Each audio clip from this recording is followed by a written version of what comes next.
Kasi siyempre, yung mga airports rin natin dyan, alamin natin what are the canceled flights. Meron ata siyang problema sa kanyang audio, pero ready siya sa Zoom. Tsaka ano yan Zoom eh. pala si Sir Oo. Eric, ano? Usually kasi Ate Nins, no, sabihin natin yung flag carrier natin, maraming bumabiyahe. Main flight yan eh.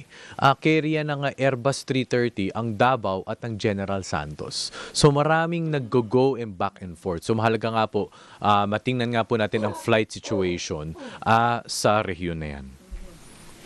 Kasi nga kahapon may 17 flights papuntang Jensan ang nakansela dahil nga sa lindol at limitado nga lamang very understandable sa gobyerno, sa military at sa mga humanitarian flights ang landing at take-off sa Jensan Airport. At eto na po, ready na po sa Zoom ang spokesperson ng CAAP, Civil Aviation Authority of the Philippines, Sir Eric Apolonio. Magandang umaga po sa inyo, sir.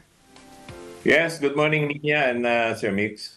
Opo, kumusta na po ang lagay ng runway at passenger terminal ng Jensan or General Santos Airport? May naitala po ba tayong malubhang pinsala dahil ho sa lindol?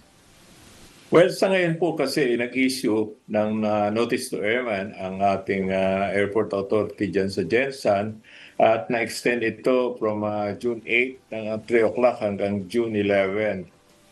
Dahil nga rin po doon sa nagkaroon ng kailangang inspectioning mabuti, mga structural integrity ng mga building, especially yung passenger building. But yun po ating namang runway is usable. Kaya ang nangyari po sa order na rin ng ating Secretary Banoy Lopez, ibukas yung airport sa mga government, military at humanitarian flight for the meantime dahil hindi magagamit yung passenger terminal at very dangerous po na paggamit natin sa ngayon na hanggat hindi na inspeksyon dahil marami pang aftershock na nangyayari. Opo.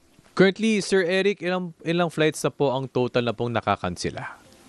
Kahapon po is 17 but since nag-issue kami ng notam ng 3 o'clock kahapon uli, inabot na po ito ng 63 flights hanggang 11 of June. Nag-cancel na rin yung mga airlines.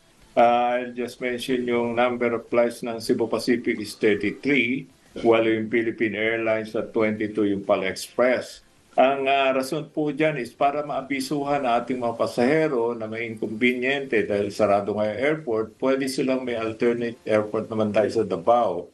Ang issue nga lang dyan is kailangan mag-travel sila by land kung magagaling sila sa Jensan patungong Davao para they can reach yung destination nila.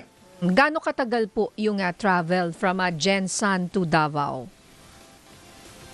Depende po yan doon sa land travel, but that's the nearest. I don't have the exact hours kung ilan, but alam ng mga ating kababayan dyan sa area, pagpunta rin sa Davao. At ang Davao Airport naman po is international airport, kaya kayang-kaya mag-accommodate ng kahit ilang flights dyan. Opo. So, malinaw na sa ngayon ay kanselado lahat ng flights at nakasara ngayon para sa publiko ang Jensan Airport. Tama po, Sir Eric? Tama po. But they can use Davao as alternate at pinayagan ng airline. Pwede naman silang mag-rebook kung gusto nila or refund o kaya mag-schedule sila flight through Davao airports going to their final destination. Opo. Sir Eric, kamusta po yung mga air traffic controllers, yung mga airport personnel po natin, especially nung nangyari po yung lindol kahapon ng umaga? Well, na-secure naman po at meron po kaming off-land pa ganyang mga sitwasyon. Kaya kung mapansin nyo, kahit pasahero, mga outsider dyan sa airport, walang naapekto at walang nasaktang reported as of yesterday.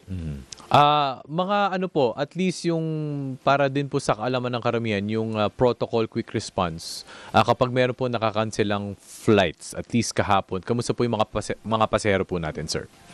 Well, nagkataon naman po maaga pa ito. Kaya ang Jensan man po, hindi ganun ka-busy, May scheduled flights sila dyan. So, unlike dito sa malalaki airports like NAIA, talaga marami tao anytime doon sa loob ng terminal. Nagkataon po ay konti lang noon, kaya medyo lessen yung damage na nangyari doon. Or wala talagang naapekto ang pasahero. Ayun po. So hanggang kailan po sarado for sa publiko itong Jensan Airport? Well, precautionary yung June 11, ano? Ngayon, nandun po ang ating kalihim Banoy Lopez at ang ating Director General para inspeksyonin, ma-assist ng mga engineers kung pwede nang maayos at mapabilis yung pag-repair para at least pwede naman kasing putulin itong notam ng June 11, pwede yung i-shorten ito kung sakaling usable na yung passenger terminal. Opo. So for now, ano po ang payo ninyo sa mga pasahero na stranded or kanselado ang kanilang mga flight dyan po sa Gensan? Well, yun na nga po, na-advise na sila ng mga airlines, respective airlines kahapon pa at humingi kami ng konting pasensya rin sa mga pasahero dahil hindi naman natin gusto ito at ito yung tinatawag na force majeure talaga, no? Na talagang kailangan lang, sabi nga namin, better safe than sorry. Kaya pasensya na po doon sa inconveniente. Opo. Alright, naku, maraming salamat po for your time. Sir Eric Apolonio, ang spokesperson ng Civil Aviation Authority of the Philippines or CAAP. Thank you, sir. Maraming salamat po, magandang tanghali.